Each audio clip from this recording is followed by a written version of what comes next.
बेळगावातील cantonment कार्यालयात आज बुधवारी महत्त्वाची बैठक पार पडली। या बैठकीत ब्रिगेडियर जयदीप मुखर्जी, आमदार आसिफ सेठ तसेच अन्य अधिकारी व पदाधिकारी उपस्थित होते। बैठकीत कॅन्टोन्मेंट हद्दीतील विविध समस्या व उपाययोजनेवर सविस्तर चर्चा करण्यात आली। बैठकीत कचरा व्यवस्थापन हा विषय मुख्य ठरला। या संदर्भात नागरिकांनी स्मार्ट व जबाबदार बनून आपल्या अवतीभोवतीच्या परिसराची स्वच्छता राखणे गरजेचे असल्याचे मत यावेळी व्यक्त करण्यात आले।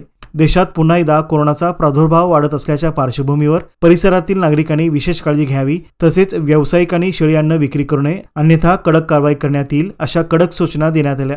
शैक्षणिक क्षेत्राबाबत चिंता व्यक्त करताना बैठकीत नमूद करण्यात आले की कॅन्टोन्मेंट हद्दीतील मराठी, उर्दू आणि इंग्रजी शाळांचा यंदाचा 10वीचा निकाल असमाधानकारक असल्याने तिन्ही माध्यमांच्या शाळेच्या मुख्याध्यापकांना कारणे दाखवा जाब विचारण्यात आला। पायाभूत सुविधेअंतर्गत काही रस्त्यांची तातडीने डागडुजी करणे आवश्यक असल्याचे निश्चित करण्यात आले। कॅटल रोड ते पोस्ट ऑफिस मार्गाचे डांबरीकरण पूर्ण झाले असून खासदार निधीतून आणखी कामे हाती घेण्याचा निर्णय यावेळी घेण्यात आला।